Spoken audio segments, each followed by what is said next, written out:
Hey, good morning. Well, I'm going to give this another go today.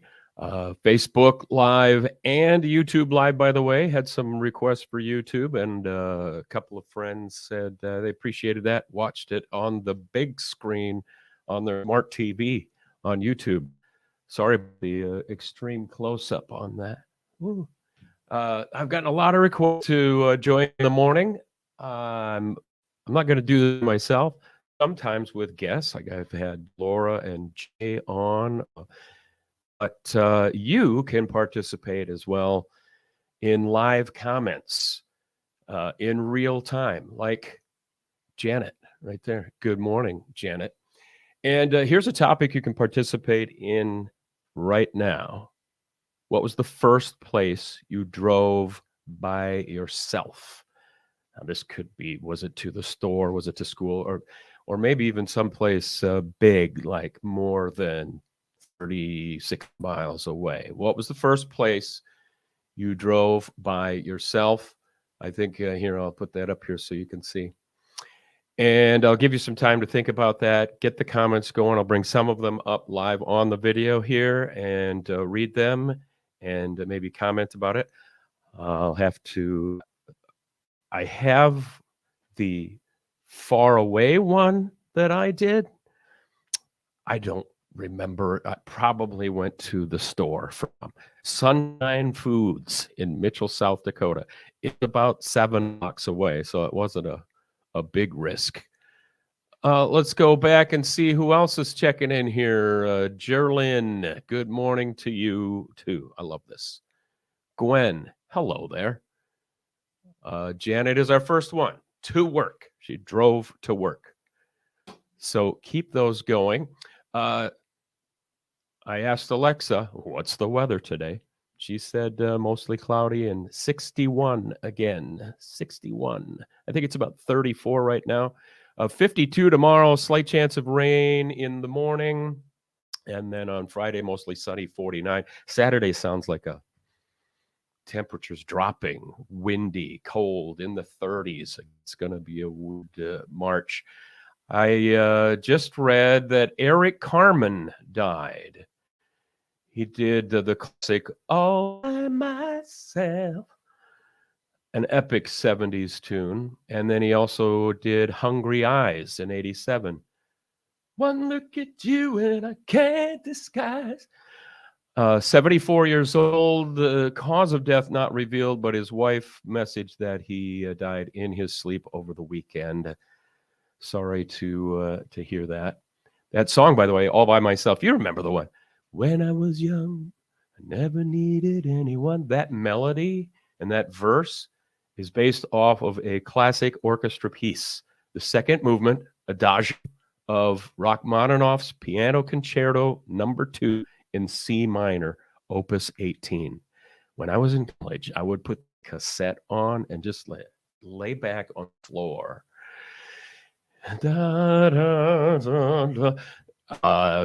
the tears. If you get a chance, YouTube it. Rachmaninoff Piano Concerto Adagio movement. And then you go, hey, that was what All by Myself was based on. It's also National Good Samaritan Day. If we need, I can mention a little something about that I did recently. Not a huge gesture, but it was kind of cool. Elizabeth, good morning. She drove her 1972 Opel to school about 7 blocks away, like I did. And Opel, I'm sure I've told you the story about when some friends and I got into a little trouble for toilet papering in a neighborhood. We were bored. We didn't even know the house, who lived there. It was a great pallet. the trees, the fences.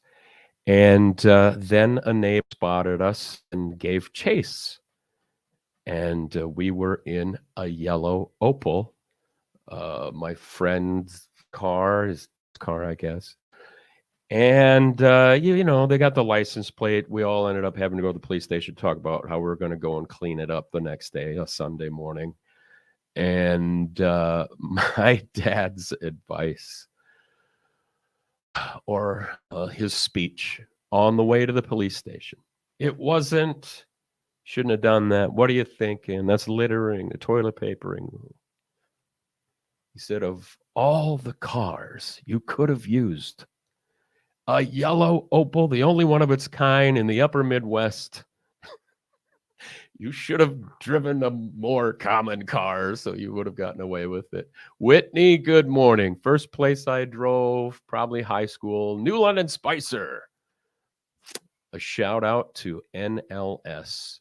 Oh, look, Mrs. Burns is back from her early morning walk. First was to Candy Mall.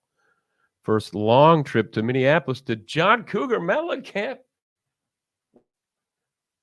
Did I know you went to John Cougar Mellencamp? So if her first trip was to Candy Mall, I'm guessing that parking lot hasn't been repaired since that day back in the 80s. Sheila to work. I bet there was a lot of that. How about, do you have kids who drove? Wasn't that a relief? In a way, it was kind of scary, right? Oh, they're driving to themselves to this thing. But the nice, I don't have to drive them to this thing, whether it's school or some event. You always worry about them. We had an orange one. Oh, an Opel, Janelle?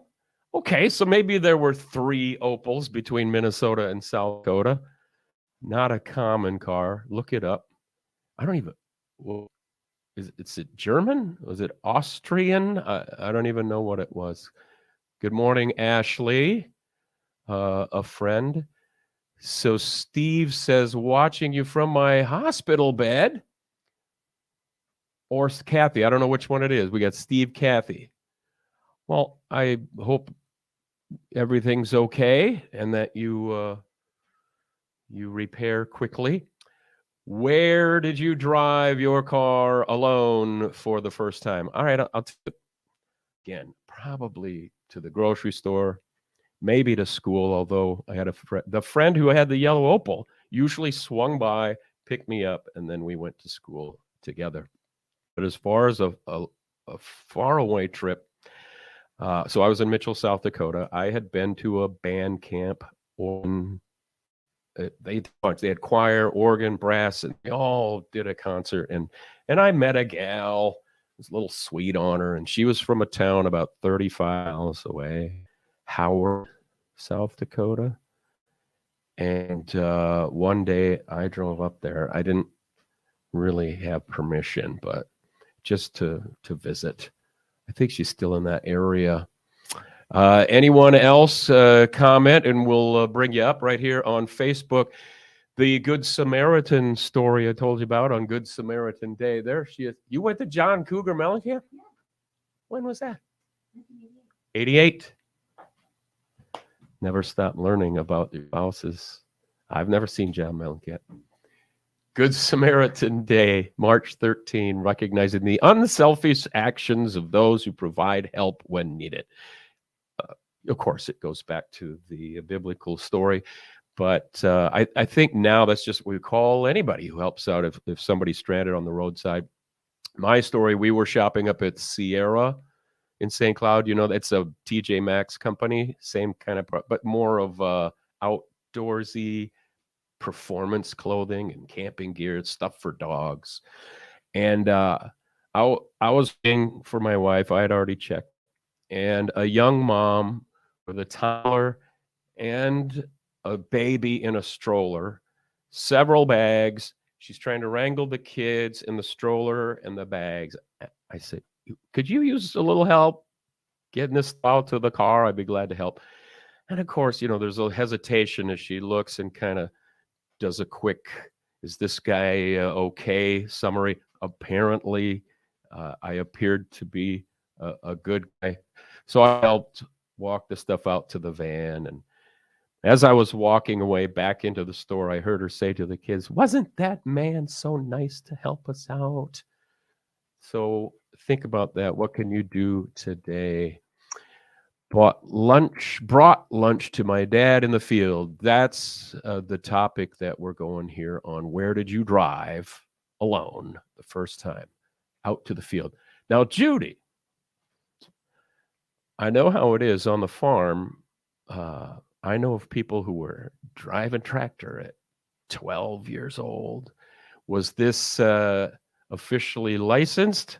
Or was this, I was a farm kid at 12, 13 years old, and I drove out to the field. And I get it. There's no, and in fact, I think it's legal, isn't it, if it's for farm work?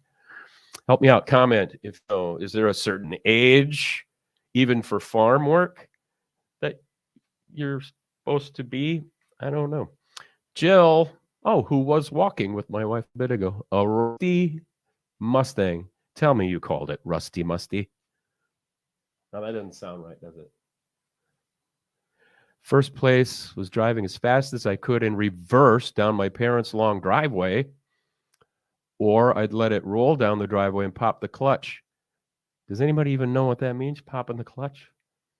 Like if the car wouldn't start, add power, get it rolling with the clutch, let the clutch out so the gears would turn, and that's what would start the car. I have a manual transmission vehicle right now, which I love. I'm so sad that they're going away. It is an anti-theft device. Melody went to church on Sunday morning. Melody went to church. I got chased around in a yellow Opel for toilet papering. Jennifer drove to marching band practice. Okay. I think I did a bit of that early in the morning in mid out to the football field in the cold. One time we met at the school and got our instruments and then drove across the road. That's in my Mitchell video. You can kind of see. And whoever was driving, I was on the hood of the vehicle with my baritone horn. Tiny tuba, not a Sousa, like a euphonium. And I went off and the horn came up and caught my chin. If that instrument is still in Mitchell High School, it's got a chin-shaped dent from me. Where are we at here? Judy, thank you for all of these. Oh, if you don't have a guest, I want you to be the guest. I love this. Got my license at 14, did not learn to drive tractor. Okay, Judy. So was it at 14 you took the lunch out to the field? Or were you like 12? I have a former coworker. He was driving tractor, like a grain truck at 12, and they had to put blocks on the gas pedal and the brake for him. Drove from Wilmer to Rochester for a family function. That's a big drive. That would be a big drive right now. I'm not a fan of driving alone. Megan, who often walks by my neighborhood. I know Megan. My dad came in the house and said, I need you to follow me to the field, then bring me back home. I got in the truck. He said, pull this lever to D, then press this pedal. See you there. Oh, that's awesome. That sounds like my first radio gig. KORN, Mitchell, South Dakota. Here's your microphone, here's the turntables, records, and here's the news wire. Okay, go. And there was a big storm that night. I had to cover the first night. Baptism by fire. Steve, Kathy. First car was an old black Ford. Drove my dad to work when his car wouldn't start in winter, and he let it drive. That's awesome. Here's Heather, my mom's Eagle Talon. Was that an all-wheel drive vehicle, sat up kind of high, AMC Eagle? Am I right on that? Going to work at McDonald's, maybe? I really don't remember. Thanks, Heather. When are we going to see you and Brett again? Come on out and visit. Judy, Shh, no license for the first drive. Judy, same here. We used to take the car out. I got in a little trouble one time on that. I went to back the car out of the driveway, turned a little soon, caught the fender, kind of scraped it on the garage, white paint. And then I had left it in drive, and I couldn't get it started because it's in drive, and I had friends come and help me push it back in neutral. And then when my dad's like, what happened to it? My mom said, it must have been during Crazy Days. Somebody must have hit us. And I didn't sing at the time. Don't worry, I have since confessed to my mom. In fact, I confessed to her live on the air. This goes back a while. Now she'll probably say, I didn't remember that you scraped the car. Never mind. Cole, first drive to work. Everyone knew me coming down the road. A 1980 Olds diesel. Oh. Glow plugs didn't work. Dad rigged up a button. So you push the button for 10 seconds, pump the fuel, turn the key, blue smoke everywhere. I can't believe I didn't die or kill somebody in that thing. Nicole, selling books over at the Middle Fork Cafe. Ran into Nicole and her husband at the Handlebar in Atwater. Gosh, was that last summer? Heather, yes, come visit. Steve was in 5th grade, drove a 1950 Ford to check my gopher traps. 5th grade, so 10, maybe 11. Jennifer, Eagle Talon, yes, you are right. AMC, interesting looking vehicle. One of my college piano professor had one of those. I think a wagon. A wagon? Well, I feel like I need to look it up. Eagle Talon. That was the sedan version. Yeah, he had the wagon, and it had all-wheel drive, so it sat up high. If you got a few more, I'd be happy to hear them where you took your first drive. I just want to say, maybe in closing, I had dinner last night with Jay Roberts, who joined me on the show on Monday morning, a afternoon guy at a local radio station, and with Steve Linder. He was the owner of what used to be Lakeland Broadcasting, a community-minded business built on relationships and connecting with people and being involved in the community and charitable events. We talked a lot of shop, of course, but also we just talked about stuff. Like, you know what? Okay, no more shop. And I brought up to Steve, were you not on the boat when they raised the bell of the Edmund Fitzgerald? He said, yes, I was. And Jay's like, what? You got to tell me this story. Long, short, whenever that was it in the 90s, 80s when they raised the bell? That I don't know. But he said, so the U.S. Coast Guard was going out there. The Canadian Navy was there. And then there was this boat, a yacht really, from what I understand, that he was on with the surviving family members of the 29 souls who were lost on the Edmund Fitzgerald, November 1975. Because I remember seeing a photo with Steve and the bell in his office. I had no idea that he had been out there with the family members. Can you imagine the emotion? First of all, being on those waters. And he said, getting there. It was in late October.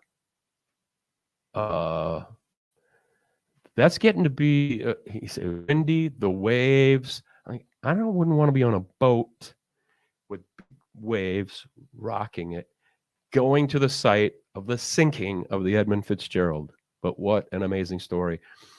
I told some story the other day and somebody said, yeah, more stories. Tell us about the old stories. That was an amazing one. It was great to see Steve. We're in contact pretty often, at least tech and coffee. Had a little steak dinner together last night. Just one more here. Deb was 11, driving dad from field to field and home, a white Ford truck. A lot of that in this area. The young drivers. Thank you for participating in that. And thank you for allowing me to come into your home, and or I guess you could do this on your car, right? Somehow I bought one of those Bluetooth, because I don't have a fancy smart radio in my older vehicle. But I can send anything from my phone to this little device, plugs into the auxiliary. It was less than $20. So you could either do it on Facebook or YouTube. Don't watch the video while you're driving, please. Pretty sure that's illegal. Janelle, one more. 70s Mustang, named the Weasel because it wouldn't shut off right, made a wheezing type noise. Trip was Willowboys basketball playoff game in Hutchinson. Awesome. Thank you again. I am working on another 2 piano, 1 Tim piece. It's an epic 70s. And it seems like the piano and organ stuff get the most attention on this tip jar. You know, I'm doing a lot of odds and ends work-wise. The thing I really can't start doing until probably late summer. So anything spare to toss my way to keep this alive. It does cost a little bit of money to have this platform in the cloud, to be able to be in your comments, in guests. And then, every musician puts out a jar or a gas can, as my friend Bob, who plays around, he's got a gas can for tips. So I appreciate all of that. And the love. Will I check in every day? I don't know. We'll see. If you're just watching this now later in the day, thank you for checking in, and hope to see you again soon.